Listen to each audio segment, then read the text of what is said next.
눈보라가 산등성이를 넘어오던 그 밤, 사람들은 산이 우는 소리를 들었다고 했습니다. 굶주린 짐승의 울음도 아니고 바람이 나무를 뜯어먹는 소리도 아니었습니다. 마치 오래 참고 있던 백성들의 한숨이 하늘 끝까지 차올랐다가 끝내 산비탈을 타고 쏟아져 내리는 듯한 소리였습니다. 조선 중엽 강 하나를 사이에 두고 고을이 둘로 나뉘어 있던 그 땅에는 권대감이라는 자가 있었습니다. 본디수령이 백성을 살피는 것은 하늘 아래 마땅한 도리였건만 그는 해마다 하늘이 흉년을 내릴수록 더 배를 불리는 자였습니다. 들판에 벼가 누렇게 익지 못하고 말라 비틀어져도 새는 줄지 않았고 겨울 창고에 쌀이 떨어져 아이들이 풀뿌리를 씹고 자도 환곡 장부의 숫자는 더 늘어났습니다. 못 갚는 집에는 가마니를 걷어갔고 그래도 모자라면 소를 끌고 갔고 그마저 없으면 딸을 데려갔습니다. 어떤 집은 아버지가 대문 앞에서 무릎을 꿇은 채 사흘을 버티다 얼어 죽었고 어떤 집은 어머니가 아이 몫에 죽을 남겨두었다가 끝내 제 입에 넣지 못하고 눈을 감았습니다. 그러나 권대감의 사랑채에는 늘 술 냄새가 돌았고 그의 곡식 창고는 한겨울에도 쥐들이 배가 불러 곡식 사이를 느리게 기어다닐 만큼 가득 차 있었습니다. 사람들은 처음에는 이를 악물고 버텼습니다. 다음 해에는 좀 나아지겠지. 봄이 오면 살 수 있겠지. 그렇게 스스로를 달랬습니다. 하지만 굶주림은 사람의 체면보다 오래가고 자식의 울음은 부모의 마지막 인내마저 무너뜨리는 법이었습니다. 마침내 하나둘 산으로 올라갔습니다. 처음에는 나무를 하러 간다고 했고 약초를 캐러 간다고 했습니다. 그러나 해가 바뀌어도 내려오지 않은 이들이 생겼고 사람들은 그들이 산에서 도둑이 되었다는 소문을 입에 올리기 시작했습니다. 먹고 살 길이 막힌 자들이 마지막으로 붙잡은 길이 바로 산이었다는 뜻이었습니다. 그 중에서도 장팔이라는 사내가 이끄는 무리가 가장 이름이 컸습니다. 장팔은 키가 장정들 사이에서도 유난히 컸고 어깨는 마치 큰 바위 두 장을 이어붙인 듯 넓었습니다. 눈매는 사나웠고 턱에는 묵은 상처가 길게 지나가 있었으며 웃지 않고 가만히 서 있기만 해도 어린아이들이 울음을 삼킬 만큼 위압적인 기세를 지녔습니다. 하지만 그를 오래 본 사람들은 알고 있었습니다. 장팔이 사람을 죽이는 칼보다 사람을 살리는 쪽을 더 오래 바라보는 사내라는 것을 말입니다. 그는 권대감의 창고와 행차만을 노렸고 백성의 밥그릇에는 손을 대지 않았습니다. 부하가 다치면 제 옷을 찢어 상처를 묶어주었고 굶는 자가 있으면 제 몫을 덜어 내밀었습니다. 그래서 산속 사내들은 장팔을 두목이라고만 부르지 않았습니다. 큰형님이라고 불렀고 어떤 자는 몰래 형님보다 더한 말로 사람 같지 않은 세상에서 겨우 사람 노릇하게 해주는 사람이라 여기기도 했습니다. 그러나 그런 장팔에게도 밤은 늘 길었습니다. 낮에는 부하들 앞에서 태연한 얼굴을 했지만 모두 잠든 뒤 혼자 불씨 앞에 앉으면 그는 아주 오래전 떠나온 고향 생각을 했습니다. 늙은 어머니가 마지막으로 쥐어주었던 마른 떡 한 조각, 논둑에 누워보았던 여름 하늘, 언젠가 장가를 들면 초가나마 한 채 짓고 살고 싶다던 허망한 꿈까지 그런 것들이 불 꺼져가는 아궁이 속에서 번졌다 사라지곤 했습니다. 하지만 그 꿈은 늘 거기까지였습니다. 산에서 내려가는 순간 잡혀 목에 달아날 놈이 무슨 집을 짓고 무슨 자식을 낳겠느냐는 생각이 마지막에는 반드시 그를 붙잡았기 때문입니다. 그날도 그랬습니다. 한겨울밤 장팔은 부하넷을 데리고 권대감의 곡식 창고를 털러 갔다가 허탕을 치고 돌아오는 길이었습니다. 누군가 미리 입을 놀린 것인지 아니면 권대감 놈이 하도 의심이 많아 창고 근처에 관군을 숨겨둔 것인지 그들은 담을 넘자마자 화살을 맞을 뻔했고 간신히 목숨만 건져 눈 덮인 산길로 달아나야 했습니다. 뒤에서 쫓던 관군의 고함은 오래전에 끊겼지만 그들의 발밑에서 삐걱거리는 눈소리는 쉽게 돋지 않았습니다. 빈손이었습니다. 산채로 돌아가면 또 부하들이 굶어야 했고 늙은 자는 끓일 죽이 없어 찬물만 마시고 누워야 할 판이었습니다. 부하 하나가 이를 갈며 말했습니다. 두목, 오늘은 정말 재수도 더럽게 없었소. 다른 자는 어깨에 박힌 가지를 툭 꺾어내며 숨을 헐떡였습니다. 저잣거리에서 조금이라도 털어왔으면 나았을 것을. 장팔은 아무 말도 하지 않았습니다. 그도 알고 있었습니다. 오늘 실패한 것은 단지 허탕을 친 것이 아니라 모두의 입에서 하루치 숨을 빼앗아온 것과 다르지 않다는 것을 말입니다. 바람은 점점 세졌고 눈발은 얼굴을 후려쳤습니다. 부하들이 앞서거니 뒤서거니 산비탈을 오르던 그때였습니다. 장팔의 발이 문득 멈췄습니다. 그는 고개를 들고 어둠 속을 바라보았습니다. 바람 소리와 발자국 소리 사이에서 아주 짧고 가느다란 것이 스쳐 지나갔기 때문입니다. 처음에는 짐승 새끼 소린가 싶었습니다. 하지만 두 번째 들린 순간 그는 얼굴빛이 바뀌었습니다. 아기 울음이었습니다. 부하들도 뒤늦게 걸음을 멈추었습니다. 이런 밤에 무슨 아기 울음이요. 산귀신이 사람 홀리려는 거 아니오. 누군가 침을 삼키며 말했지만 장팔은 이미 몸을 돌리고 있었습니다. 저쪽이다. 그는 짧게 말하고는 눈 쌓인 숲속으로 성큼성큼 걸어 들어갔습니다. 가지가 얼굴을 긁고 눈더미가 정강이를 덮었지만 그는 망설이지 않았습니다. 울음은 점점 약해지고 있었습니다.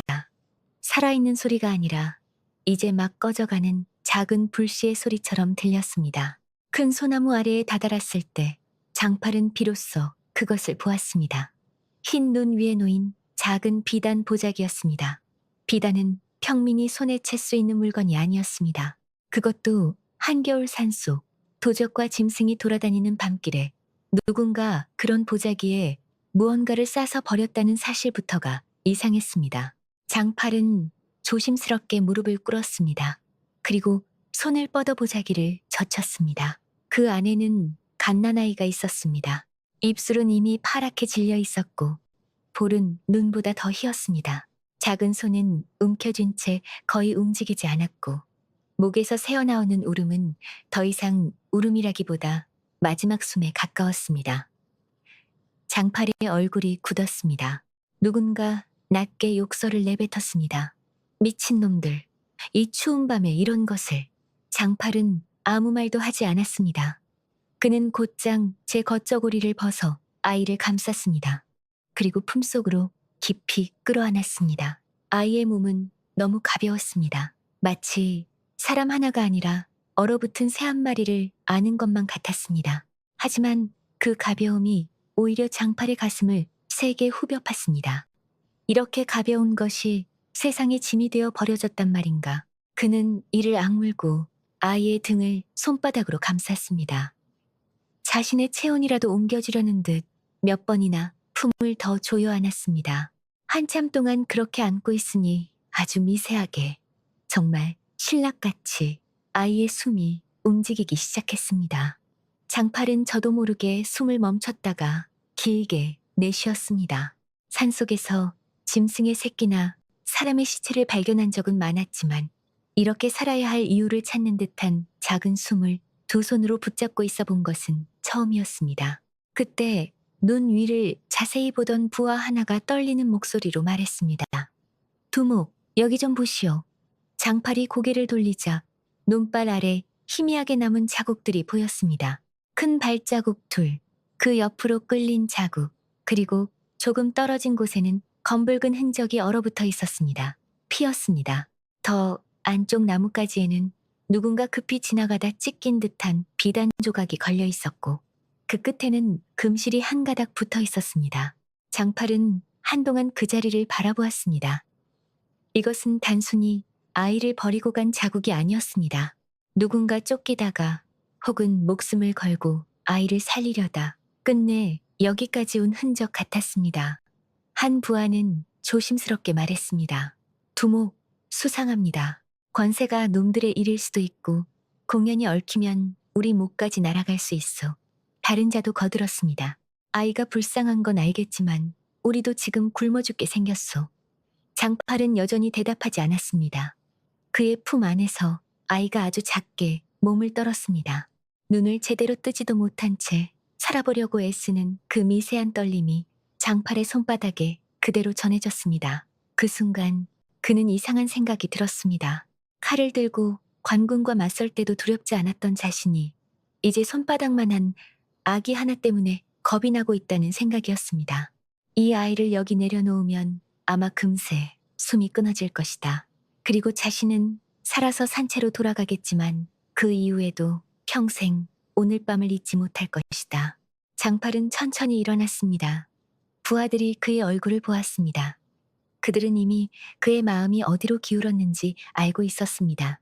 두목, 정말 데리고 가실 생각이요. 장팔은 아이를 품에 더 바짝 끌어안았습니다. 그리고 짧게 말했습니다. 산채로 간다. 부하 하나가 고개를 저었습니다. 빈손으로 돌아가도 모자랄 판에 입 하나가 더 늘어납니다. 장팔은 그 말을 듣고도 걸음을 멈추지 않았습니다. 대신 눈길 위를 걷다가 아주 낮게 말했습니다. 입 하나가 느는 게 아니라 목숨 하나가 붙는 거다. 그 말이 떨어지자 아무도 더는 입을 열지 못했습니다. 눈은 여전히 거세게 내리고 있었고 산길은 어두웠습니다. 그러나 장팔의 품 안에서는 아까보다 조금 따뜻한 숨이 올라오고 있었습니다.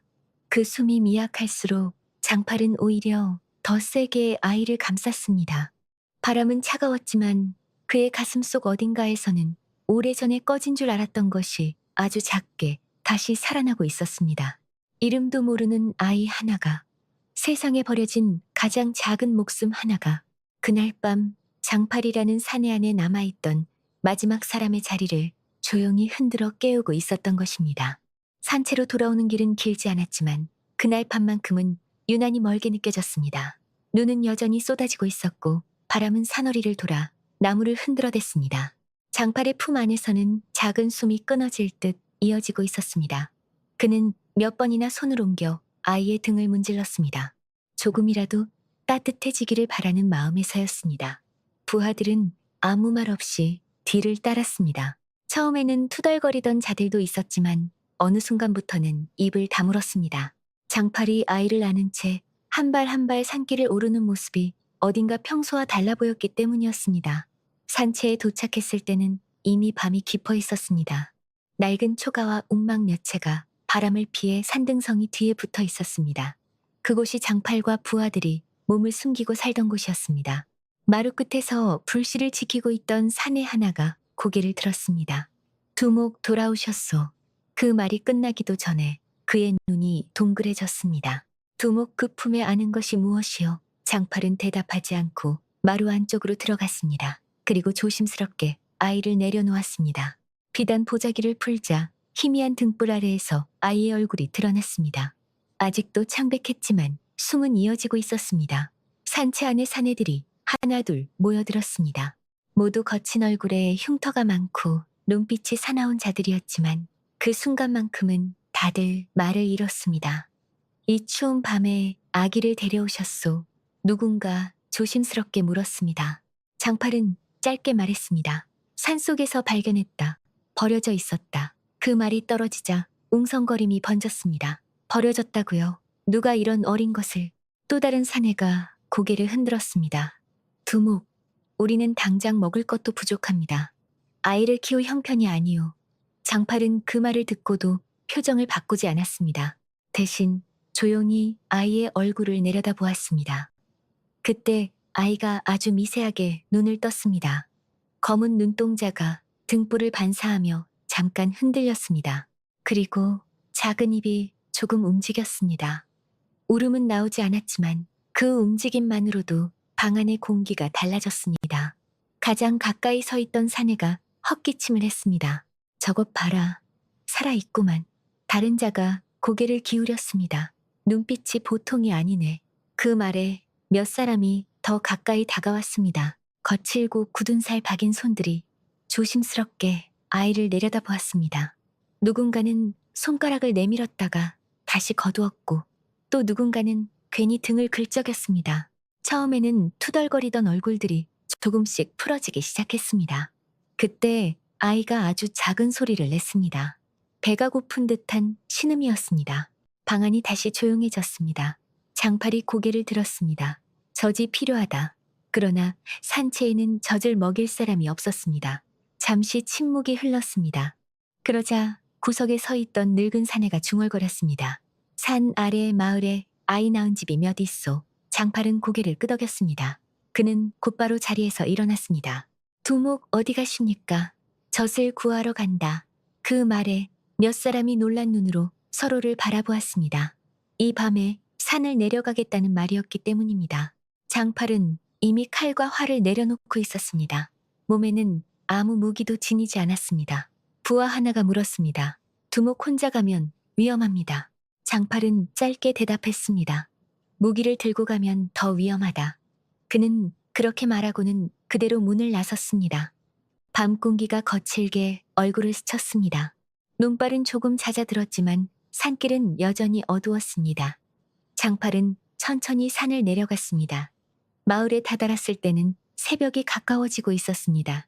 몇 집의 굴뚝에서 희미한 연기가 올라오고 있었습니다. 그는 가장 외진 집 앞에 섰습니다. 그리고 조용히 문을 두드렸습니다. 안에서 여인의 목소리가 떨리며 들렸습니다. 누구시오? 장팔은 잠시 망설이다가 말했습니다. 아이를 살리러 온 사람입니다. 문이 조금 열렸습니다. 안에서 얼굴을 내민 여인은 장팔의 덩치를 보고 깜짝 놀랐습니다. 그러나 그의 품에 안긴 아이를 보자 표정이 바뀌었습니다. 이 아이가 배가 고픕니다. 조금만 젖을 나눠주시오. 장팔은 고개를 숙인 채 말했습니다. 그의 목소리는 평소 산에서 부하들에게 명령하던 목소리와 달랐습니다. 낮고 조심스러웠습니다. 여인은 잠시 망설였습니다. 하지만 아이의 작은 숨소리를 듣고는 문을 더 열었습니다. 안으로 들어오시오. 그날 새벽 장팔은 마루 끝에 앉아 아이가 젖을 먹는 모습을 지켜보았습니다. 작은 입이 힘없이 움직이다가 조금씩 힘을 되찾는 모습이었습니다. 그는 그 장면을 한동안 바라보았습니다. 그리고 처음으로 아주 작게 숨을 내쉬었습니다. 산채로 돌아오는 길에는 이미 해가 떠오르고 있었습니다. 장팔은 아이를 다시 품에 안았습니다. 산길을 오르며 그는 문득 생각했습니다. 이 아이는 앞으로 무엇이 될까? 대답은 떠오르지 않았습니다. 그러나 한 가지는 분명했습니다. 어젯밤 눈 속에서 죽어가던 그 작은 목숨이 지금은 살아있다는 사실이었습니다. 산채에 도착하자 부하들이 기다리고 있었습니다. 장팔이 아이를 내려놓자 몇 사람이 다가왔습니다. 잘 먹었소. 누군가 물었습니다. 장팔은 고개를 끄덕였습니다. 아이의 얼굴에는 조금 붉은 기운이 돌기 시작했습니다. 그 모습을 본 사내 하나가 웃음을 터뜨렸습니다. 두목, 이제 이름도 지어야 하지 않겠소. 다른 자들이 고개를 끄덕였습니다. 이름이 있어야 부르지 않겠소. 방 안에는 잠시 생각하는 침묵이 흘렀습니다. 그러다 몰락한 양반 집안 출신으로 그를 조금 아는 사내가 입을 열었습니다. 선재라는 이름이 어떻겠소? 착할 선의 재주재. 착하고 재주 있는 사람이 되라는 뜻입니다. 장팔은 그 말을 듣고 아이를 바라보았습니다. 아직 아무것도 모르는 작은 얼굴이었습니다. 그러나 이상하게도 그 이름이 어울린다는 생각이 들었습니다. 선재. 그는 조용히 이름을 불러보았습니다. 그 순간 아이의 눈이 잠깐 움직였습니다. 사내들이 웃었습니다. 두목 보시오. 이름이 마음에 드는 모양이요. 방 안에 처음으로 웃음이 번졌습니다. 거칠고 피비린내 나는 삶 속에서 오래 잊고 살던 웃음이었습니다. 그날 이후 산채에서는 이상한 일이 생기기 시작했습니다. 거친 산적들이 돌아가며 아이를 안아주었고 누군가는 나무를 깎아 작은 장난감을 만들었으며 또 누군가는 따뜻한 자리를 아이에게 양보했습니다. 장팔은 그 모습을 조용히 지켜보았습니다. 불씨가 타오르는 아궁이 앞에서 그는 아이를 품에 안았습니다. 작은 숨이 규칙적으로 오르내리고 있었습니다. 장팔은 낮게 중얼거렸습니다. 선재야, 이 세상이 너에게 어떤 곳이 될지는 모르겠다. 그러나 적어도 이 산에서는 너를 버리지 않겠다. 그의 손이 아이의 등을 천천히 두드렸습니다. 밖에서는 여전히 겨울 바람이 불고 있었지만 산채 안에는 이전과 다른 온기가 조금씩 퍼지고 있었습니다. 그 온기는 장팔의 품에서 시작되어 낡은 초가집 안으로 조용히 번져가고 있었습니다. 세월은 눈 녹듯 흘러갔습니다. 산속에서의 시간은 세상과 다르게 흐르는 법이었습니다. 마을에서는 해마다 세금이 늘고 권대감의 창고는 더 높아졌지만 산채에서는 계절이 바뀌는 것만이 시간을 알려주었습니다. 눈이 녹으면 바위 사이로 풀잎이 올라왔고 여름이 오면 계곡 물소리가 밤새 이어졌으며 가을이 되면 산바람이 나뭇잎을 쓸어 담았습니다. 그 사이에서 선재도 자라나고 있었습니다. 처음에는 장팔의 품에 안겨 숨만 이어가던 작은 아이였지만 어느새 산채마당을 뛰어다니는 아이가 되었습니다. 사내들은 그를 두목의 아들이라 부르지 않았습니다. 처음부터 그를 조심스럽게 대하던 마음은 어느새 자연스럽게 바뀌어 있었습니다. 그들에게 선재는 산채의 막내였고 모두의 조카였고 때로는 웃음을 되찾게 해주는 작은 빛이었습니다. 선재는 산에서 자란 아이답게 눈이 밝았습니다. 누가 어디서 발자국을 남겼는지, 어느 나무 뒤에 짐승이 숨어 있는지, 바람이 어느 방향에서 불어오는지 어린 나이에도 잘 알아차렸습니다. 그러나 그 아이의 눈에는 다른 것이 하나 더 있었습니다. 기억이었습니다. 사내들이 처음 그것을 알아차린 것은 아주 사소한 일 때문이었습니다. 어느 날 부하들이 산 아래에서 챙겨온 물건들을 마루에 쏟아놓고 있었습니다. 그날따라 수확이 제법 있었고 동전 꾸러미도 몇 개 섞여 있었습니다. 사내들이 서로 농담을 주고받으며 몫을 나누기 시작했습니다. 그런데 얼마 지나지 않아 목소리가 점점 커지기 시작했습니다. 내가 더 위험한 일을 맡았소. 나는 3번이나 마을에 내려갔소. 나는 짐을 가장 많이 날랐소. 서로 다른 이유를 들며 자기 몫이 더 많아야 한다고 우기기 시작한 것이었습니다. 장팔은 한동안 그 모습을 지켜보았습니다. 이런 일은 산채에서 드문 일이 아니었습니다. 굶주림이 오래 이어지면 사람의 마음은 좁아지기 마련이었습니다. 그때 구석에서 나무 조각을 가지고 놀던 선재가 천천히 일어났습니다. 그는 마루 한가운데로 걸어와 동전 꾸러미를 바라보았습니다. 그리고 고개를 갸웃했습니다. 왜 싸우세요? 사내 하나가 피식 웃었습니다. 꼬마야, 이건 어른들 일이다. 선재는 아무 말도 하지 않고 바닥에 쪼그려 앉았습니다. 작은 손으로 동전 꾸러미를 가리키며 조용히 말했습니다. 삼촌들이 몇 번 내려갔는지 제가 다 기억해요. 그 말에 몇 사람이 웃었습니다. 그러나 선재는 태연했습니다. 큰 삼촌은 3번 내려갔고 작은 삼촌은 2번, 그리고 저기 삼촌은 1번이에요. 대신 그날 밤 가장 먼저 들어간 사람은 작은 삼촌이에요. 위험한 길이었어요. 사내들의 얼굴이 조금씩 굳어졌습니다. 선재는 눈을 감고 잠깐 생각하더니 바닥에 손가락으로 선을 그었습니다. 그 다음 아주 또박또박 몫을 말하기 시작했습니다. 이 삼촌은 이만큼, 저 삼촌은 이만큼. 마지막에는 작은 동전 2개가 남았습니다. 선재는 그것을 따로 밀어두었습니다. 이것은 산채 살림에 쓰세요. 사내들은 잠시 말을 잃었습니다.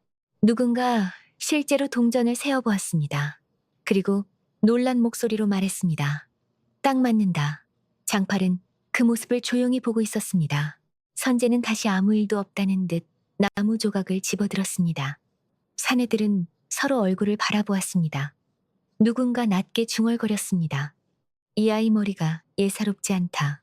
그날 이후 선재는 산채에서 작은 일을 맡게 되었습니다. 누가 무엇을 맡았는지 기억하고 누가 어디에 갔는지 잊지 않았습니다.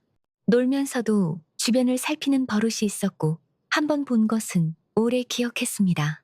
어느 날 장팔이 그 아이의 눈을 더 오래 바라보게 된 일이 있었습니다. 봄이 막 시작되던 날이었습니다. 장팔은 선재를 데리고 산 아래 장터로 내려갔습니다. 아이에게 세상이 어떤 곳인지 보여주고 싶었기 때문이었습니다. 장터에는 사람들이 북적이고 있었습니다. 쌀을 파는 상인, 천을 파는 상인, 집신을 파는 노인까지 여러 목소리가 섞여 있었습니다. 선재는 장팔의 손을 꼭 잡은 채 그 광경을 바라보고 있었습니다. 모든 것이 신기한 듯 눈을 크게 뜨고 있었습니다. 그때 어디선가 아이들이 글을 읽는 소리가 들렸습니다. 서당이었습니다. 담장 너머에서 아이들이 큰 소리로 글을 따라 읽고 있었습니다. 선재는 발걸음을 멈췄습니다. 그리고 담장 틈으로 안을 들여다보았습니다. 훈장이 천자문을 읽고 있었습니다. 아이들이 뒤따라 읽었지만 몇몇은 더듬거렸습니다. 선재는 아무 말도 하지 않고 그 소리를 가만히 듣고 있었습니다. 장팔이 물건을 사러 자리를 비운 사이였습니다. 훈장이 몇 줄을 읽고 잠시 멈췄습니다. 그때 담장 밖에서 또박또박한 소리가 이어졌습니다. 훈장이 막 읽은 글을 그대로 따라 읽는 소리였습니다. 훈장이 고개를 들었습니다. 담장 틈 사이로 작은 얼굴이 보였습니다. 훈장은 손짓했습니다. 거기 있는 아이, 들어와 보아라. 선재는 잠시 망설이다가 담 안으로 들어갔습니다. 훈장이 물었습니다. 방금 들은 글을 다시 읽어보겠느냐? 선재는 조용히 고개를 끄덕였습니다. 그리고 막 들은 글을 처음부터 끝까지 천천히 읽어 내려갔습니다. 한 글자도 틀리지 않았습니다. 방 안이 조용해졌습니다. 훈장의 눈이 커졌습니다. 어디서 배웠느냐? 선재는 고개를 저었습니다. 방금 들었습니다. 훈장은 잠시 아무 말도 하지 못했습니다. 그때 장팔이 장터에서 돌아와 그 장면을 보았습니다. 훈장은 장팔을 바라보며 말했습니다. 이 아이는 기억력이 보통이 아닙니다. 제대로 배우면 큰 사람이 될 아이입니다. 장팔은 대답하지 못했습니다. 그 말이 가슴 깊이 들어왔기 때문이었습니다. 산으로 돌아오는 길 내내 장팔은 아무 말도 하지 않았습니다. 선재는 장팔의 손을 잡고 걸었습니다. 아이는 장터에서 본 것들을 이야기하고 싶어 했지만 장팔의 얼굴이 평소와 다르다는 것을 느끼고 조용히 걸었습니다. 산길에 들어섰을 때 장팔이 멈춰 섰습니다. 그는 선재를 내려다보았습니다. 선재야, 예 아버지, 너는 왜 그렇게 잘 기억하느냐? 선재는 잠시 생각했습니다. 모르겠습니다. 그냥 보면 기억이 납니다. 장팔은 아무 말도 하지 않았습니다. 그는 천천히 고개를 들어 산 위를 바라보았습니다. 바람이 나무 사이를 지나가고 있었습니다. 그 순간 장팔의 마음속에 처음으로 또 다른 두려움이 자리 잡았습니다. 산속에서 태어나지 않은 아이, 그러나 산속에서 자라고 있는 아이, 그 아이가 너무 밝게 자라고 있다는 사실이었습니다. 장팔은 낮게 숨을 내쉬었습니다. 그리고 조용히 말했습니다.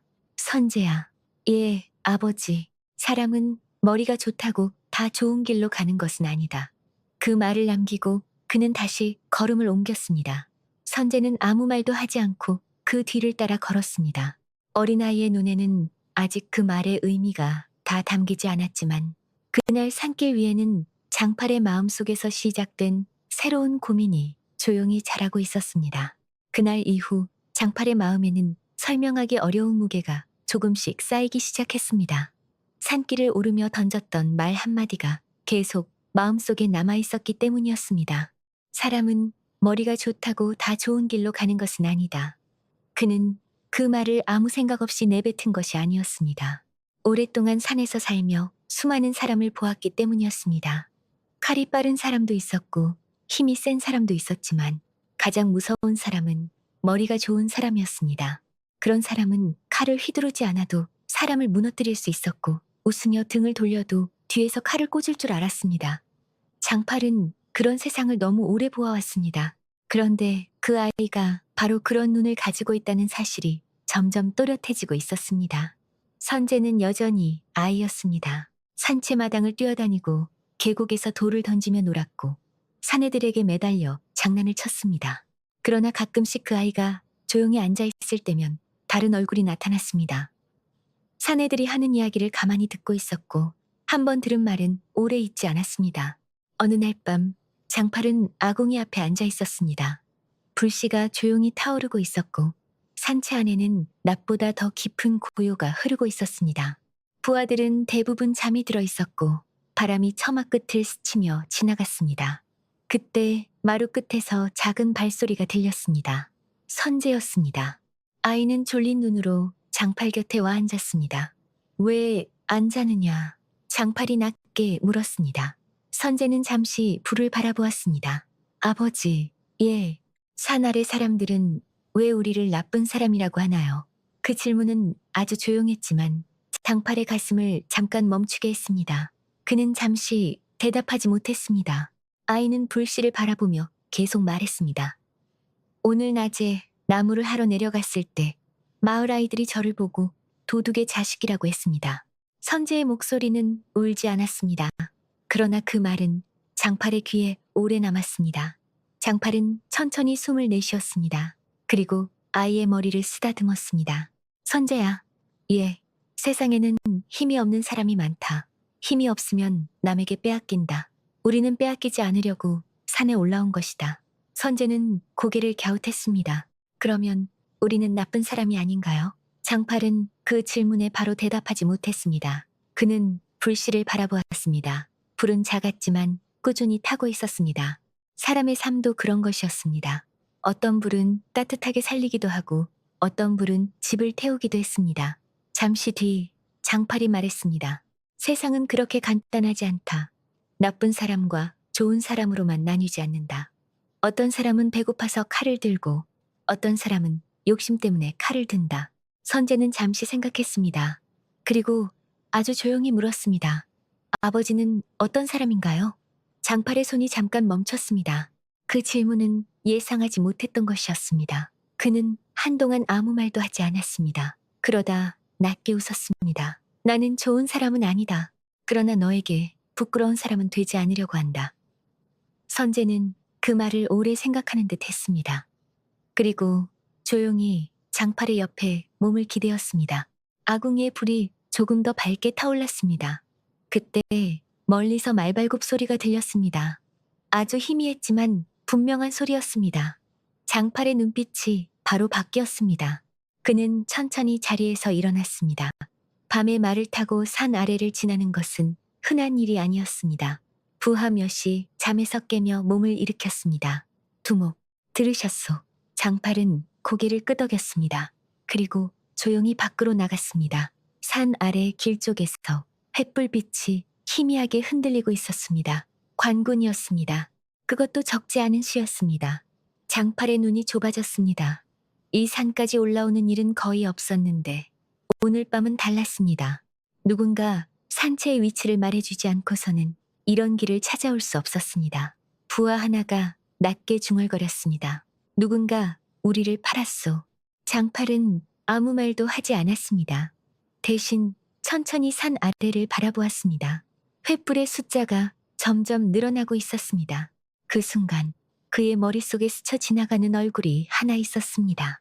며칠 전 장터에서 만났던 사내였습니다. 지나치게 많은 질문을 던지던 낯선 사내였습니다. 장팔의 손이 천천히 주먹을 쥐었습니다. 그는 뒤를 돌아보았습니다. 산채 마루 끝에 선재가 서 있었습니다. 아이는 아직 상황을 다 이해하지 못한 눈이었습니다. 그러나 장팔의 얼굴이 평소와 다르다는 것은 느끼고 있었습니다. 장팔은 잠시 그 아이를 바라보았습니다. 그리고 아주 조용히 말했습니다. 선재야, 예, 아버지. 오늘 밤은 조금 시끄러울 것이다. 아이는 고개를 끄덕였습니다. 두려워하지 않았습니다. 장팔은 부하들을 향해 돌아섰습니다. 불을 끄고 짐을 챙겨라. 지금 바로 움직인다. 산채 안의 공기가 단숨에 달라졌습니다. 방금 전까지 잠에 젖어 있던 사내들의 눈빛이 순식간에 날카로워졌습니다. 그러나 장팔의 머릿속에는 싸움보다 더 큰 생각이 떠오르고 있었습니다. 산채가 들켰다는 사실보다 더 무거운 생각이었습니다. 이 아이를 이 산에서 계속 키울 수 있을까 하는 생각이었습니다. 바람이 산등성이를 넘어 불어왔습니다. 그리고 그 바람 속에서 장팔은 처음으로 아주 또렷하게 느끼고 있었습니다. 선재의 운명이 이 산보다 훨씬 더 먼 곳을 향하고 있다는 사실을 말입니다. 산채 안의 움직임은 눈 깜짝할 사이에 달라졌습니다. 방금 전까지 졸음에 젖어 있던 사내들의 눈빛이 단숨에 살아났습니다. 누군가는 화살통을 메었고 누군가는 짐을 묻기 시작했습니다. 불씨는 하나 둘 꺼졌고 산채 안은 순식간에 어둠에 잠겼습니다. 그러나 그 어둠 속에서도 긴장감은 또렷하게 살아있었습니다. 장팔은 마루 끝에 서서 산 아래를 바라보고 있었습니다. 횃불의 불빛이 바람에 흔들리며 천천히 산길을 올라오고 있었습니다. 관군의 숫자는 생각보다 많았습니다. 누군가 정확한 길을 알려주지 않았다면 이런 밤에 이 산을 이렇게 곧장 찾아올 수는 없었습니다. 부하 하나가 낮게 말했습니다. 두목, 싸우겠습니까? 장팔은 잠시 대답하지 않았습니다. 싸움은 늘 선택할 수 있는 일이 아니었습니다. 때로는 싸우지 않는 것이 더 어려운 일이기도 했습니다. 그는 잠시 눈을 감았다가 다시 떴습니다. 아니, 오늘은 싸우지 않는다. 사내들의 눈이 잠깐 흔들렸습니다. 장팔은 그들을 돌아보았습니다. 관군은 많고 우리는 적다. 게다가 이 산은 이미 들켰다. 싸우면 몇은 살아남겠지만 산채는 끝난다. 그의 목소리는 낮았지만 단단했습니다. 사내들은 더 묻지 않았습니다. 장팔이 이런 결정을 내릴 때는 이미 마음속에서 수십 번 생각을 끝낸 뒤라는 것을 알고 있었기 때문이었습니다. 장팔은 곧바로 말했습니다. 두 갈래로 흩어진다. 계곡 아래로 내려가는 길과 북쪽 능선길로 나눈다.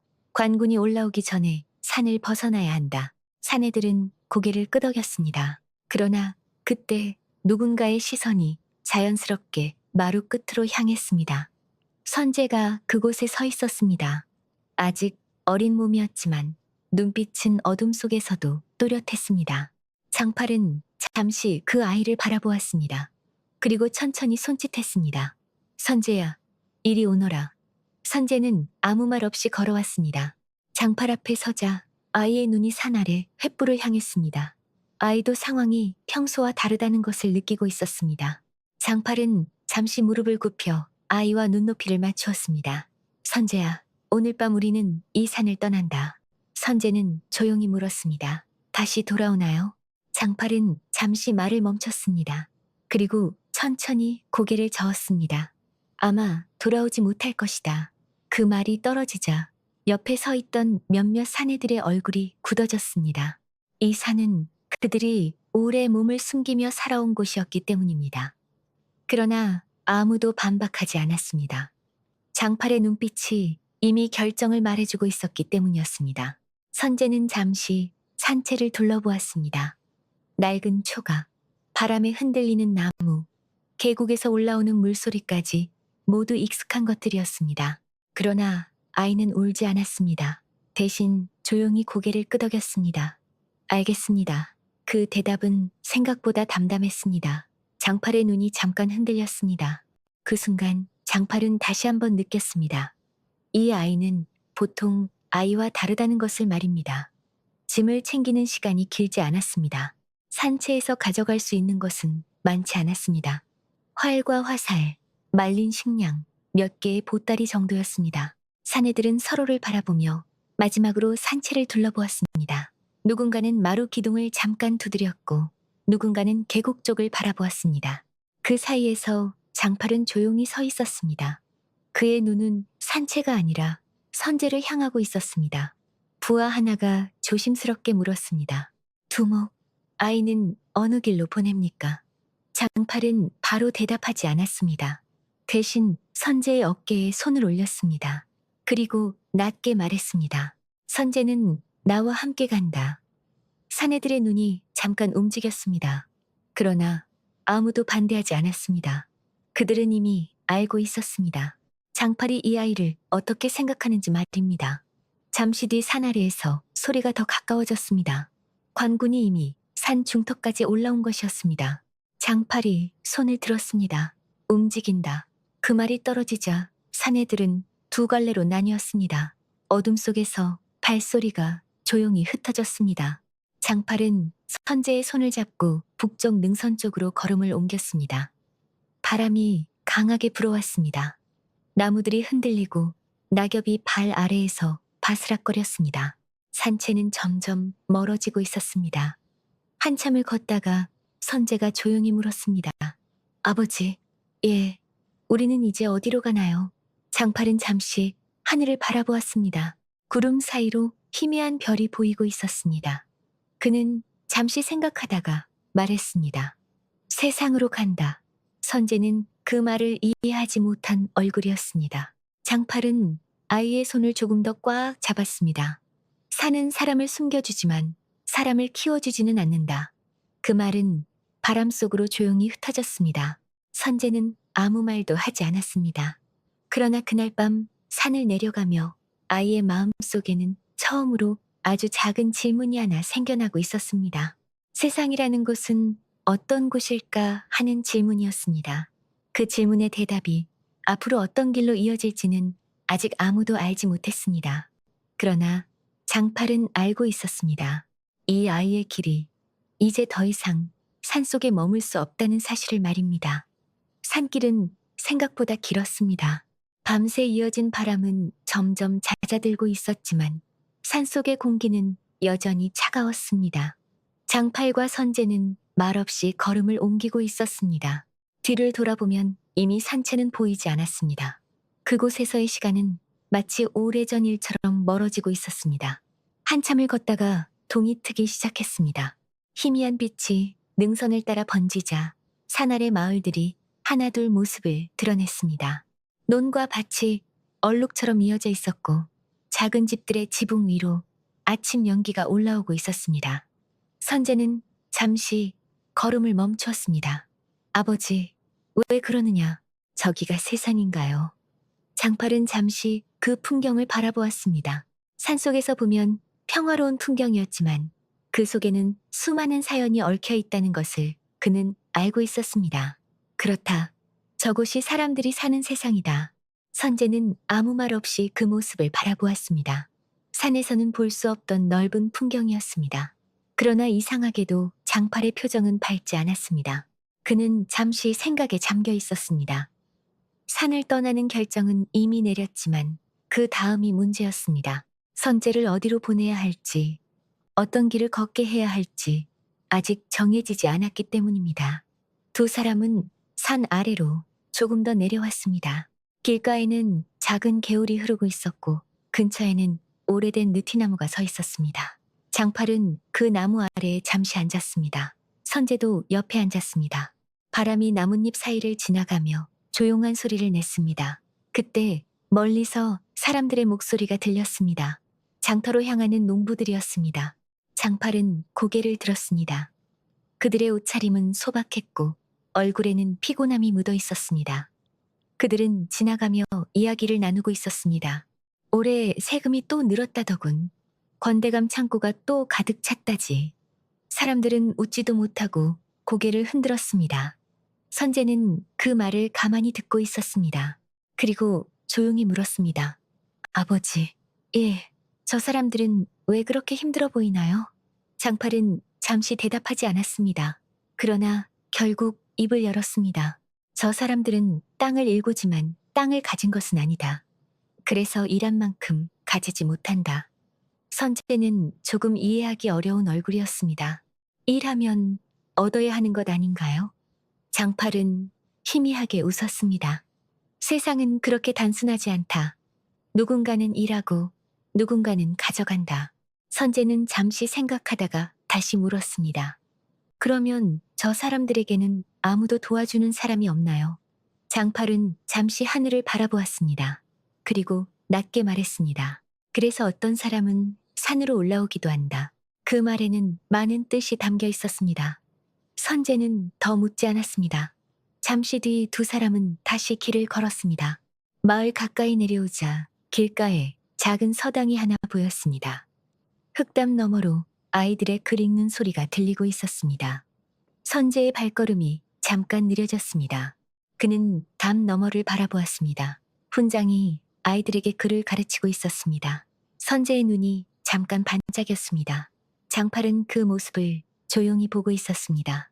그리고 그 순간 마음속에서 어떤 결심이 조금 더 또렷해졌습니다. 그는 서당 앞에서 걸음을 멈추었습니다. 선재야, 예, 아버지, 글을 배우고 싶으냐? 선재는 잠시 놀란 얼굴이었습니다. 그러나 곧 고개를 끄덕였습니다. 배우고 싶습니다. 장팔은 그 대답을 듣고 잠시 아무 말도 하지 않았습니다. 그리고 천천히 서당 문을 두드렸습니다. 잠시 뒤 훈장이 문을 열었습니다. 장팔은 고개를 숙였습니다. 이 아이를 잠시 맡아주실 수 있겠습니까? 훈장은 두 사람을 번갈아 보았습니다. 선재의 눈은 조용했지만 또렷했습니다. 훈장은 잠시 생각하다가 말했습니다. 글을 배우는 일은 쉬운 일이 아닙니다. 배움에는 시간도 필요하고 마음도 필요합니다. 장팔은 고개를 끄덕였습니다. 알고 있습니다. 그러나 이 아이에게는 그 길이 필요합니다. 훈장은 선재를 다시 한번 바라보았습니다. 그리고 천천히 문을 더 열었습니다. 들어오시오. 장팔의 손이 잠깐 멈췄습니다. 그 문턱을 넘는 순간 선재의 삶이 완전히 달라질 것이라는 것을 알고 있었기 때문입니다. 선재는 장팔을 바라보았습니다. 아버지, 장팔은 아이의 어깨에 손을 올렸습니다. 선재야, 예, 세상에는 칼로 싸우는 길도 있고 글로 싸우는 길도 있다. 너는 글로 싸워라. 선재는 그 말의 의미를 완전히 이해하지 못했지만 고개를 끄덕였습니다. 그리고 천천히 서당 안으로 들어갔습니다. 장팔은 그 모습을 오래 바라보았습니다. 작은 등이 문 안으로 사라질 때까지 그는 움직이지 않았습니다. 바람이 느티나무 가지를 흔들었습니다. 잠시 뒤 장팔은 천천히 돌아섰습니다. 그의 발걸음은 다시 산을 향하고 있었습니다. 그러나 이번에는 예전과 같은 산으로 돌아가는 것이 아니었습니다. 그의 마음속에서는 이미 다른 시간이 흐르기 시작하고 있었습니다. 그리고 서당 안에서는 선재가 처음으로 붓을 들고 있었습니다. 작은 손이 떨렸지만 눈빛은 흔들리지 않았습니다. 그 순간 아무도 알지 못했지만 그 조용한 아침 속에서 아주 긴 이야기가 시작되고 있었습니다. 서당의 아침은 늘 같은 소리로 시작되었습니다. 새벽 안개가 마을 위에 얇게 깔리면 훈장은 먼저 마루에 나와 문을 열었습니다. 그리고 얼마 지나지 않아 아이들의 목소리가 하나 둘 모여 들렸습니다. 글을 읽는 소리는 처음에는 작았지만 곧 마당을 가득 채웠습니다. 선재도 그들 사이에 앉아 있었습니다. 처음 서당에 들어왔을 때 그는 다른 아이들보다 말이 적었습니다. 그러나 눈은 늘 조용히 움직이고 있었습니다. 다른 아이들이 글을 더듬어 읽을 때 선재는 한 번 들은 문장을 오래 기억했습니다. 훈장이 새로운 글귀를 읽어주면 그는 잠시 눈을 감고 들었습니다. 그리고 다시 눈을 뜨면 거의 틀리지 않고 따라 읽었습니다. 처음에는 아이들이 그것을 이상하게 생각했습니다. 그러나 시간이 흐르면서 그것은 점점 자연스러운 일이 되었습니다. 훈장도 그 아이를 조용히 지켜보고 있었습니다. 어느 날 수업이 끝난 뒤 훈장이 선재를 불렀습니다. 선재야. 예, 훈장님. 너는 글을 배운 지 얼마 되지 않았는데도 기억이 빠르다. 그러나 글을 아는 것과 세상을 아는 것은 다르다. 선재는 고개를 숙였습니다. 알고 있습니다. 훈장은 잠시 그 아이의 눈을 바라보았습니다. 그리고 조용히 물었습니다. 너는 왜 글을 배우고 싶으냐? 선재는 잠시 생각했습니다. 그 질문은 처음 듣는 것이 아니었지만 매번 쉽게 대답할 수 있는 질문도 아니었습니다. 그는 잠시 마루 끝을 바라보다가 말했습니다. 세상을 알고 싶습니다. 훈장은 그 말을 듣고 아무 말도 하지 않았습니다. 그러나 그의 눈빛은 조금 달라졌습니다. 그날 이후 훈장은 선재에게 조금 더 어려운 글을 보여주기 시작했습니다. 다른 아이들이 글자를 익힐 때 선재에게는 글 속에 담긴 뜻을 묻기 시작했습니다. 사람은 무엇으로 바르게 살 수 있는가? 힘이 없는 사람은 어떻게 살아야 하는가? 그런 질문들이었습니다. 선재는 쉽게 대답하지 않았습니다. 그는 늘 잠시 생각한 뒤 조용히 말을 꺼냈습니다. 그리고 그 대답에는 어린아이답지 않은 깊이가 조금씩 섞여 있었습니다. 그러나 서당 밖의 세상은 조용하지 않았습니다. 마을 사람들의 삶은 여전히 힘들었습니다.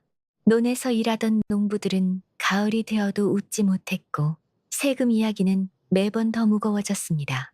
어느 날 장터에서 소문이 돌기 시작했습니다. 권대감이 올해 세금을 2배로 거둔다는 이야기였습니다. 사람들은 처음에는 믿지 않았습니다. 그러나 며칠 지나지 않아 관아에서 나온 관리들이 마을을 돌기 시작했습니다.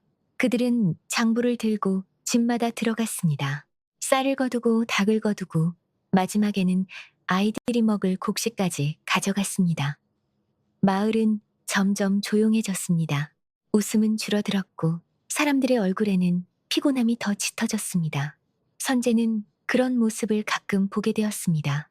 서당에서 돌아오는 길에 마주치는 장면들이었습니다. 어느 날 그는 길가에서 울고 있는 아이를 보았습니다. 아이의 어머니는 관아 관리 앞에서 무릎을 꿇고 있었습니다. 더 가져갈 것이 없습니다. 제발 이것만은 남겨주십시오. 그러나 관리의 얼굴에는 아무런 변화도 없었습니다. 규정은 규정이다. 세금은 반드시 내야 한다. 아이는 울음을 참지 못했습니다. 선재는 그 장면을 오래 바라보았습니다. 그의 마음속에서 어떤 감정이 조용히 움직이고 있었습니다. 그날 저녁 서당으로 돌아온 선재는 평소보다 말이 없었습니다. 훈장은 그것을 바로 알아차렸습니다. 무슨 일이 있었느냐?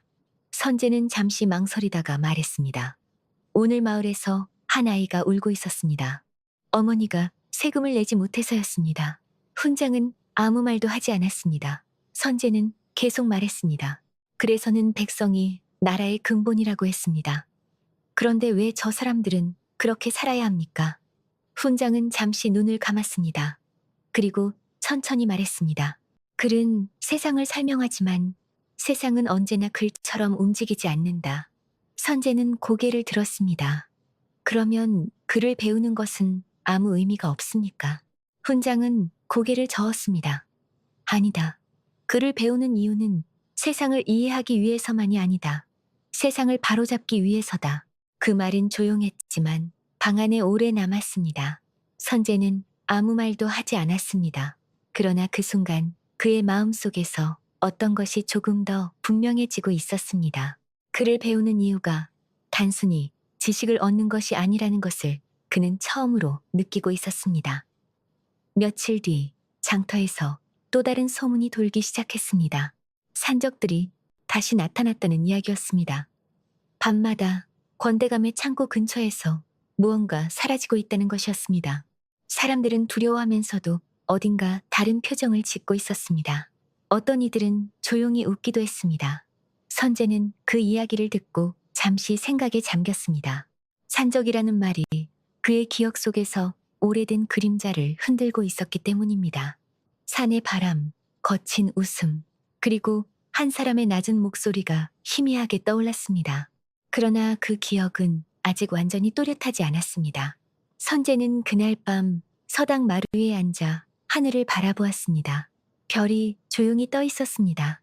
그리고 멀리 산 능선이 어둠 속에 잠겨 있었습니다. 그 산 어딘가에 아직도 한 사람이 살아있을지도 모른다는 생각이 스쳐 지나갔습니다. 그러나 선재는 그 생각을 입 밖으로 꺼내지 않았습니다. 대신 그는 조용히 눈을 감았습니다. 그리고 다시 글을 떠올렸습니다. 사람은 무엇으로 바르게 살 수 있는가? 그 질문은 아직 답이 없었지만 그의 마음속에서는 점점 더 또렷해지고 있었습니다. 그리고 그 질문은 앞으로 그의 삶을 오래 따라다니게 될 것이었습니다. 계절은 다시 몇 번 바뀌었습니다. 봄의 비가 지나가고 여름의 더위가 들판을 덮었다가 가을 바람이 논을 스치며 지나갔습니다. 그 사이에서 선재도 조금씩 자라고 있었습니다. 서당의 마루에 앉아 글을 읽던 작은 아이는 어느새 다른 아이들보다 키가 훌쩍 커졌고 목소리도 이전보다 낮아졌습니다. 그러나 그의 눈빛만은 여전히 조용했습니다. 훈장은 가끔 그 아이를 바라보며 생각에 잠기곤 했습니다. 선재의 글은 빠르게 늘었고 글 속의 뜻을 이해하는 힘도 또래 아이들과는 달랐습니다. 그러나 훈장이 더 놀라던 것은 그 아이의 질문이었습니다. 선재는 글을 읽다가도 멈추고 묻곤 했습니다. 그래서는 백성이 나라의 근본이라고 했습니다. 그런데 왜 백성들은 늘 고개를 숙이고 살아야 합니까? 훈장은 그런 질문을 들을 때마다 잠시 말을 멈추었습니다. 어떤 질문은 글로 대답할 수 있었지만 어떤 질문은 세상의 무게가 담겨 있었습니다. 어느 날 저녁 수업이 끝난 뒤 선재는 혼자 마루에 남아 있었습니다. 아이들은 모두 집으로 돌아갔고 서당 안에는 조용한 공기만 남아 있었습니다. 훈장이 마루 끝에서 말했습니다. 선재야, 예, 훈장님. 너는 요즘 생각이 많아 보인다. 선재는 잠시 망설이다가 말했습니다. 세상은 왜 이렇게 어렵습니까? 훈장은 희미하게 웃었습니다. 세상이 어렵기 때문에 사람은 배우는 것이다. 선재는 고개를 숙였습니다. 그러나 그의 마음속에서는 여전히 풀리지 않는 것이 남아 있었습니다. 며칠 뒤 마을에서는 또 다른 일이 벌어졌습니다. 건대감의 관리들이 다시 마을로 내려온 것입니다. 이번에는 세금만이 아니었습니다. 관아에서 군량을 모으라는 명령이 내려왔다는 것이었습니다. 쌀과 곡식을 더 내라는 말이었습니다. 마을 사람들은 얼굴이 굳어졌습니다. 이미 창고는 비어 있었고 겨울을 버틸 곡식도 부족했습니다. 그러나 관리들의 얼굴에는 조금의 망설임도 없었습니다. 규정은 규정이다. 나라의 명령이다. 그 말은 차갑게 마을을 지나갔습니다. 선재는 그날 그 장면을 직접 보게 되었습니다. 장터에서 돌아오는 길이었습니다. 한 노인이 관리 앞에 무릎을 꿇고 있었습니다. 더 내놓을 곡식이 없습니다. 이것은 겨울을 버틸 마지막입니다. 그러나 관리의 손은 멈추지 않았습니다. 곡식 자루가 그대로 수레 위로 올라갔습니다. 노인의 손이 떨렸습니다. 그 모습을 바라보던 사람들 중 아무도 나서지 못했습니다. 그때 선재의 가슴 안에서 무엇인가 강하게 움직였습니다. 그는 한 걸음 앞으로 나갈 뻔했습니다. 그러나 그 순간 누군가 그의 어깨를 조용히 잡았습니다. 훈장이었습니다. 훈장은 아무 말도 하지 않았습니다. 그러나 그 손에는 멈추라는 뜻이 담겨 있었습니다. 관리들이 떠난 뒤 마을은 한동안 조용했습니다. 노인은 땅에 앉은 채 움직이지 않았고 사람들은 그 주변을 둘러싸고 있었습니다. 선재는 그 모습을 오래 바라보았습니다. 그날 밤 서당 마루에서 선재는 오랫동안 잠들지 못했습니다. 바람이 담장을 스치고 지나갔고 멀리 산의 그림자가 어둠 속에 잠겨 있었습니다. 선재의 머릿속에는 낮에 본 장면이 계속 떠올랐습니다. 글 속에서 배운 세상과 눈앞에서 보는 세상이 너무 달랐기 때문입니다. 그는 결국 조용히 일어나 마루 끝으로 걸어갔습니다. 하늘에는 별이 떠 있었습니다. 그때 훈장의 발소리가 뒤에서 들렸습니다. 아직 잠들지 않았느냐? 선재는 고개를 숙였습니다. 죄송합니다. 훈장은 옆에 서서 하늘을 바라보았습니다. 그리고 조용히 말했습니다. 낮에 본 일을 생각하고 있느냐? 선재는 고개를 끄덕였습니다. 훈장님, 예. 글을 배운 사람은 저런 일을 보면 어떻게 해야 합니까? 훈장은 한동안 아무 말도 하지 않았습니다. 바람이 조용히 마루를 스치고 지나갔습니다. 그리고 잠시 뒤 훈장이 말했습니다. 글을 배운 사람은 세상을 바로 보아야 한다. 그러나 세상을 바로 보는 것과 세상을 바꾸는 것은 다른 일이다. 선재는 조용히 듣고 있었습니다. 훈장은 말을 이어갔습니다. 세상을 바꾸려는 사람은 마음이 강해야 한다. 그리고 때로는 그 대가를 치러야 한다. 선재의 눈이 조금 흔들렸습니다. 그는 그 말을 마음속에 오래 담아두었습니다. 며칠 뒤 장터에서는 또 다른 소문이 퍼지기 시작했습니다. 밤마다 건대감의 창고에서 곡식이 사라지고 있다는 이야기였습니다. 관군이 창고를 지키고 있는데도 누군가 몰래 곡식을 가져간다는 것이었습니다.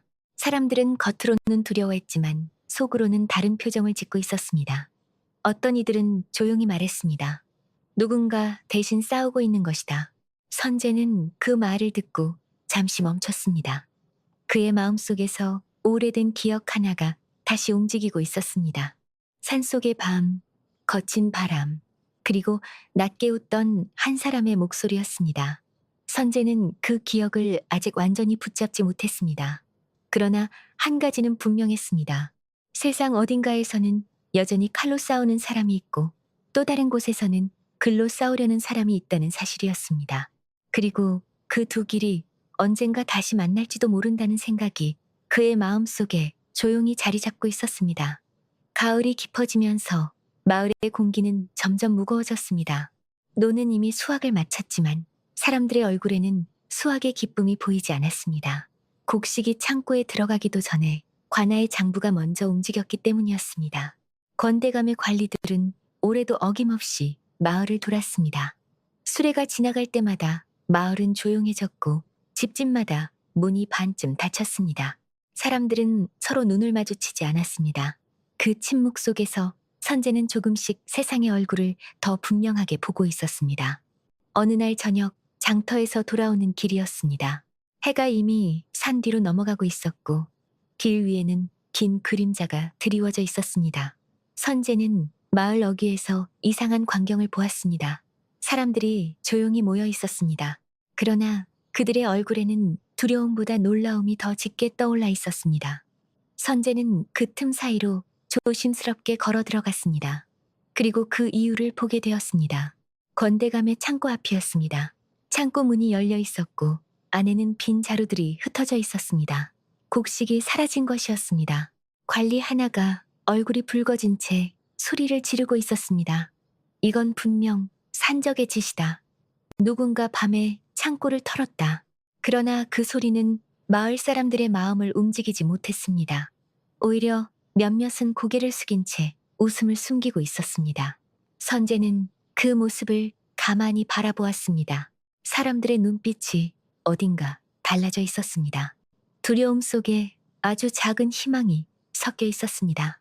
그날 밤 서당으로 돌아온 선재는 마루에 앉아 오래 생각했습니다. 창고에서 사라진 곡식이 어디로 갔을지 그는 이미 짐작하고 있었습니다. 며칠 전 밤에도 비슷한 일이 있었기 때문입니다. 그리고 그 다음 날 아침 마을의 어느 집 문 앞에 작은 곡식 자루가 놓여 있었다는 이야기를 들은 적이 있었습니다. 누가 가져다 놓았는지는 아무도 몰랐습니다. 그러나 사람들은 굳이 묻지 않았습니다. 선재는 조용히 하늘을 바라보았습니다. 바람이 담장을 넘어오고 있었습니다. 그리고 그 바람 속에서 오래된 기억이 조금 더 또렷해지고 있었습니다.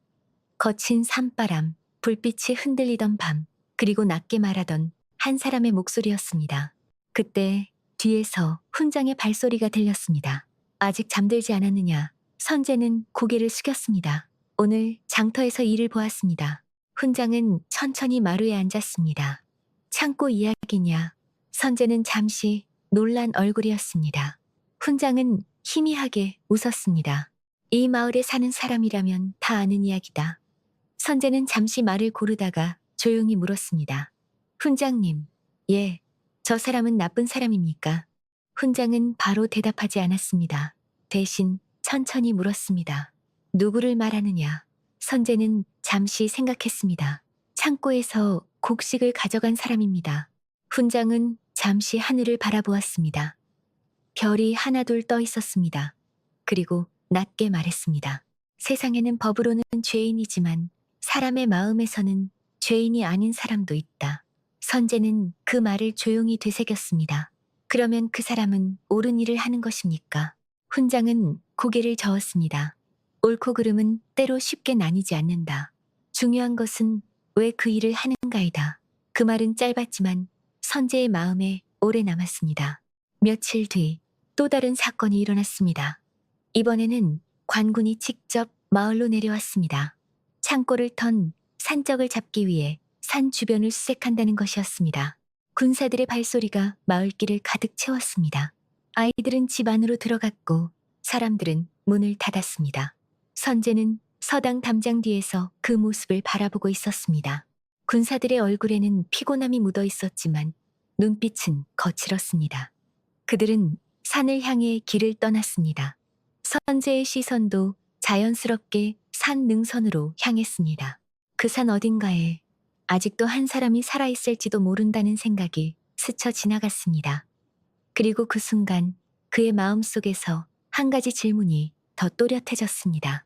칼로 싸우는 사람과 글로 싸우는 사람 중 누가 세상을 더 바꿀 수 있을까 하는 질문이었습니다. 그 질문은 쉽게 답을 내릴 수 있는 것이 아니었습니다. 그러나 선재는 알고 있었습니다.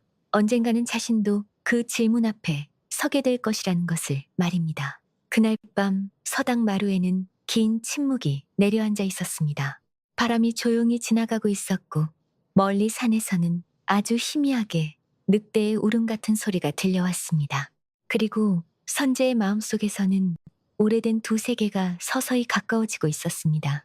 하나는 산에서 시작된 거친 길이었고 다른 하나는 글 속에서 배우는 조용한 길이었습니다. 그 두 길이 서로 마주치는 날이 멀지 않았다는 것을 그는 아직 완전히 알지 못했습니다. 그러나 그 흐름은 이미 조용히 움직이고 있었습니다. 겨울이 다시 마을 위로 내려오기 시작했습니다. 찬바람이 들판을 지나 서당 담장을 스치고 지나갔고 나무 가지에는 잎 대신 얇은 서리가 내려앉았습니다. 사람들의 걸음은 점점 빨라졌고 집집마다 문이 일찍 닫혔습니다. 겨울은 늘 사람들의 삶을 더 조용하게 만들었습니다. 그러나 그해 겨울의 공기는 어딘가 달랐습니다. 마을 사람들의 얼굴에는 여전히 피곤함이 남아 있었지만 이전과 같은 무력한 침묵은 조금씩 사라지고 있었습니다. 이유는 모두가 알고 있었습니다. 권대감의 창고에서는 여전히 곡식이 사라지고 있었기 때문입니다. 관군이 밤마다 지키고 있었지만 이상하게도 창고의 자루는 조금씩 줄어들었습니다. 그리고 며칠 뒤면 마을의 어떤 집 문 앞에 작은 곡식 자루가 놓여 있었습니다. 누가 가져다 놓았는지는 아무도 말하지 않았습니다. 그러나 사람들은 그 자루를 조용히 집 안으로 들였습니다. 선재는 그런 장면을 몇 번 보게 되었습니다. 어느 날 새벽, 그는 우연히 그 모습을 직접 보았습니다. 서당에서 책을 읽다가 잠이 오지 않아 밖으로 나왔을 때였습니다. 아직 동이 트지 않았고 마을은 깊은 어둠 속에 잠겨 있었습니다. 그때 마을길 끝에서 한 사람이 조용히 걸어오는 모습이 보였습니다. 어깨에는 작은 자루가 얹혀 있었고 발걸음은 조심스러웠습니다. 그 사람은 한 집 문 앞에 자루를 내려놓았습니다. 그리고 아무 소리 없이 다시 어둠 속으로 사라졌습니다. 선재의 심장이 잠깐 크게 뛰었습니다. 그 순간 그의 머릿속에서 오래된 기억이 완전히 이어졌기 때문입니다. 산의 밤, 불빛이 흔들리던 마루, 그리고 자신을 바라보던 한 사람의 눈빛이었습니다. 선재는 한 걸음 앞으로 나갔습니다. 그러나 그 사람의 모습은 이미 골목 끝으로 사라지고 있었습니다. 선재는 그 자리에 한동안 서 있었습니다. 차가운 공기가 얼굴을 스치고 지나갔습니다. 그리고 그의 마음속에는 아주 오래 묻혀있던 감정이 천천히 떠오르고 있었습니다. 그날 낮 서당에서 수업이 끝난 뒤 선재는 훈장을 찾아갔습니다. 훈장님, 왜 그러느냐? 선재는 잠시 망설이다가 말했습니다. 사람은 두 가지 길을 동시에 걸을 수 있습니까? 훈장은 그 질문을 듣고 잠시 선재를 바라보았습니다. 무슨 뜻이냐? 선재는 창밖의 산을 바라보았습니다. 어떤 사람은 칼로 싸우고 어떤 사람은 글로 싸웁니다. 그러나 세상을 바꾸려는 마음은 같은 것 아닙니까? 훈장은 잠시 대답하지 않았습니다. 바람이 마루를 스치고 지나갔습니다. 그리고 한참 뒤 훈장이 말했습니다. 같은 마음에서 시작될 수는 있다. 그러나 길은 결국 달라진다. 선재는 고개를 숙였습니다. 그러면 저는 어떤 길을 가야 합니까? 훈장은 잠시 생각하다가 조용히 말했습니다. 그 질문의 답은 남이 정해줄 수 있는 것이 아니다. 너 스스로 결정해야 한다. 그날 밤 선재는 다시 마루 끝에 앉아 있었습니다. 하늘에는 겨울별이 차갑게 떠 있었습니다. 그리고 멀리 산 능선이 어둠 속에 잠겨 있었습니다. 선재의 눈은 그 산을 오래 바라보고 있었습니다. 그는 알고 있었습니다. 그 산 어딘가에 아직도 한 사람이 살아있다는 것을 말입니다. 자신을 처음 품에 안아주었던 사람, 세상이 어떤 곳인지 말없이 보여주었던 사람, 그리고 칼을 들고 세상과 싸우던 사람이었습니다. 선재의 가슴 안에서 두 가지 기억이 조용히 만났습니다. 하나는 거칠고 어두운 산의 기억이었고 다른 하나는 글과 사유로 가득한 서당의 시간이었습니다. 그 두 시간은 서로 다른 길처럼 보였지만 결국 한 곳에서 이어지고 있었습니다. 선재는 천천히 눈을 감았습니다. 그리고 마음속으로 조용히 중얼거렸습니다. 세상을 바꾸는 길은 하나만 있는 것이 아닐지도 모른다. 어떤 사람은 칼로 길을 열고 어떤 사람은 글로 그 길을 이어간다. 그 생각이 그의 마음속에서 아주 조용히 자리 잡았습니다. 얼마 뒤 선재는 다시 눈을 떴습니다. 겨울바람이 담장을 넘어오고 있었습니다. 그러나 그의 눈빛은 이전보다 훨씬 단단해져 있었습니다. 아직 그는 세상을 바꿀 힘을 가진 사람이 아니었습니다. 아직 배워야 할 것도 많았습니다. 그러나 한 가지는 분명했습니다.